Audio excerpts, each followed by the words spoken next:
हिंगोली जिल्ह्यातील गलांडी इथल्या माणिकराव पाटील यांनी गेल्या 2 वर्षांपासून सेंद्रिय शेती सुरू केली आहे। त्यांनी यावर्षी 5 एकरातल्या मोसंबीच्या बागेत हळद, लसूण आणि भाजीपाल्याची पिकं घेतली। या मिश्र पीक पद्धतीतनं त्यांना 6 लाख रुपयांचा नफा मिळणार आहे। आज आपण माणिकराव पाटील यांच्या मिश्र शेतीची यशोगाथा जाणून घेण्यासाठी हिंगोली जिल्ह्यात जाऊयात। औंढा तालुक्यातील गलांडी इथल्या माणिकराव पाटील यांच्याकडे 13 एकर शेती आहे।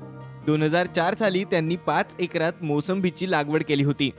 5 एकरात 277 झाडं होती। मात्र सततच्या दुष्काळामुळे 177 झाडं वाळून गेलीत। मोसंबीची झाडं वाळल्यानंतर पाटील यांनी कृषी विभाग आणि रिलायन्स फाउंडेशनच्या अधिकाऱ्यांनी त्यांना मोसंबीच्या बागेत आंतरपीक घेण्याचा सल्ला दिला। सल्ल्यानुसार पाटील यांनी मोसंबीच्या बागेत हळद आणि भाजीपाला पिकाची लागवड केली आहे। एकूण 13 एकर जमीन आहे। त्यापैकी आता सध्या परिस्थितीला मी माझ्या दुसऱ्या शेतात जिथे 5 एकर जमीन आहे त्या ठिकाणी माझ्याकडे 277 झाडे मोसंबीची होती।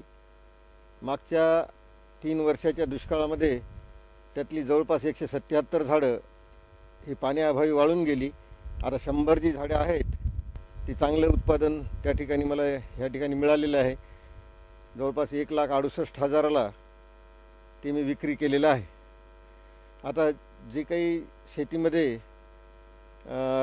झाडं काढल्या गेल्यामुळं त्या ठिकाणी मी भाजीपाला घेत आहे। त्यामध्ये चोपडा, दोडका, कांदे, कोथिंबीर, हिरवी मिरची, आणखीन पालेभाज्यामध्ये आपला मेथी, पालक अशा प्रकारचं उत्पादन त्यामध्ये घेत आहे। रासायनिक पद्धतीत शेतीचा उत्पादन खर्च वाढत असल्यानं गेल्या 2 वर्षांपासून पाटील सेंद्रिय पद्धतीनं शेती करतायत। त्यांच्याकडे 8 जनावरं आहेत। तसंच त्यांच्याकडे गोबर गॅसही आहे। गोबर गॅसमधून निघणारी स्लरी तसंच शेणखताचा वापर शेतात करण्यात येतो। त्याचसोबत पाटील यांनी गावरान कोंबड्याही पाळल्या आहेत। या गावरान कोंबड्यांपासून मिळणारं खतही शेतीत वापरण्यात येतं। तसंच कृषी विभागानं त्यांना काही सेंद्रिय खतही दिली आहेत। तसंच रिलायन्स फाउंडेशनचं मार्गदर्शनही त्यांना मिळतंय। ती आहे ही सर्व सेंद्रिय खतावर अवलंबून आहे। मी जे पहिलं रासायनिक खते वापरत होतो त्याला मी यावेळेस बगल दिलेली आहे। मागील 2 वर्षापासून मी माझ्याकडे बायोगॅसचा टँक आहे। त्यामध्ये माझ्याकडे जनावरे आहेत, 8 जनावरं आहेत। त्याचं शेणखत त्यामध्ये टाकून मी सेंद्रिय शेती करत आहे।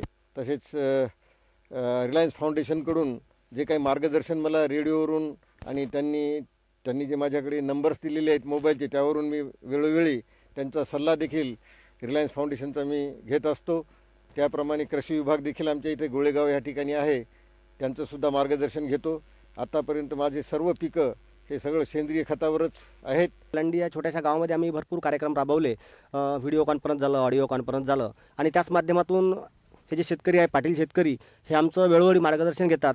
आणि असं मार्गदर्शन घेत असताना त्यांनी अगदी कमी क्षेत्रामध्ये विविध पिकांचं एक प्रयोग करून बघितलेला आहे, ज्यामध्ये टोमॅटो आहे, दोडका आहे, गहू आहे। आणि हे सगळं करत असताना त्यांनी रिलायन्स फाउंडेशनचा टोल फ्री नंबर आहे, रेडिओ आहे, या सर्वांची मदत घेऊन त्यांनी वेळोवेळी सल्ला हा रिलायन्सचा घेतलेला आहे। आणि या रिलायन्सच्या माध्यमातून त्यांना खूप लाभ झालेला आहे। औंढा तालुक्यात 2 सेंद्रिय शेतीचे गट केले आहेत।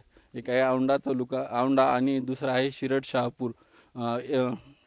औंढा तालुक्यात औंढ्यातील 50 शेतकऱ्यांचा हा गट केला जातो। त्यांनी चांगला उत्स्फूर्त प्रतिसाद दिलेला आहे आणि त्याचे अभ्यास दौरे, शेतकरी प्रशिक्षणे आम्ही आयोजित करतो आणि जे सेंद्रिय शेतीच्या निविष्ठ आहेत आम्ही वेळोवेळी पुरवलेले आहेत। S9 कल्चर, BDN ऊर्जा, दिव्य शक्ती, ट्रायकोडर्मा अशा इतर आणि फॉस्फरस खत वगैरे पुरवलेले आहे। गेल्या वर्षी दुष्काळात मोसंबीची बाग करपल्यानंतर पाटील यांनी वाळलेली झाडं तोडलीत।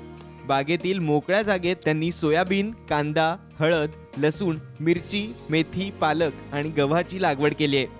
मोसंबीच्या 100 झाडांपासून त्यांना 1,68,000 रुपयांचं उत्पन्न मिळालंय। तर उर्वरित मिश्र पिकातून त्यांना सुमारे 6 लाख रुपयांचं उत्पन्न मिळणार आहे। 1 लाख रुपयांचा खर्च वगळता किमान 6 लाख रुपयांचा त्यांना नफा मिळणार आहे। मोसंबीचा बाग होता, तो मी 1,68,000 रुपयाला विकला। आणि वाळलेल्या झाडाच्या जागी जवळपास माझी 1 एकर हळद आहे. बाकी सर्व भाजीपाला आहे आणि गव्हाचं उत्पन्न देखील ह्या ठिकाणी आहे. सोयाबीन मला जवळपास 40 क्विंटल सोयाबीन झालं, ते 1,20,000 रुपयाचं. कांद्याचं अपेक्षित उत्पन्न मला आहे 40 ते 45,000 रुपये. गव्हापासून मला 50-60 हजार रुपये गव्हापासून सुद्धा मिळतील. मोसंबीचे जवळपास 1,68,000ला मी मोसंबी विकलेली आहे. हळदीपासून मला 2 लाखाचं उत्पन्न अपेक्षित आहे आणि भाजीपाल्याचं मिळून जवळपास 2 ते 2.5 लाख रुपये भाजीपाल्याचं उत्पन्न आणि दूध दुभत्याचं माझ्याकडे जी जनावरं आहेत त्यांचं जवळपास अपेक्षित 1.5 लाखापर्यंत मला दूध दुभत्यापासून उत्पन्न मिळते. असं एकूण माझं 7 ते 7.5 लाखापर्यंत अगदी उत्पन्न मला अपेक्षित आहे आणि तेवढं निश्चितच मिळणार. मजुरी वजा जाता मजुरी जवळपास माझी 1 ते 1.25 लाखापर्यंत अंदाजे जाऊन मला 6 लाख रुपये ऐन उत्पादन ह्या वर्षी राहणार आहे. हिंगोली जिल्ह्यात सेंद्रिय शेती मोठ्या प्रमाणात वाढते, मात्र सेंद्रिय शेतमालासाठी वेगळी बाजारपेठ नसल्यानं शेतकऱ्यांना अडचण होते. त्यामुळे सरकारनं सेंद्रिय शेतमालासाठी स्वतंत्र बाजारपेठ उपलब्ध करून द्यावी अशी मागणी पाटील यांनी केली आहे. शासनाकडे एक आमची अशी मागणी आहे की आम्ही सेंद्रिय उत्पादन घेतो, सेंद्रिय खताव्यतिरिक्त रासायनिक खते कुठल्याच प्रकारची किंवा औषधी वापरत नाहीत. तर ह्या ठिकाणी शासनाने थोडं लक्ष देऊन आमच्यासाठी सेंद्रिय उत्पादनाला काहीतरी वेगळं मार्केट अवेलेबल करून द्यावं, जेणेकरून आम्हाला चांगला भाव मिळेल. नाहीतर रासायनिक खतापासून मिळणारं उत्पादन आणि आम्ही सेंद्रिय खतापासून मिळणारं उत्पादन हे मार्केटला सारख्याच प्रमाणामध्ये विकलं जातं. त्यामुळं हा सेंद्रिय शेती करणाऱ्याला एक प्रकारचा अन्यायच होतो.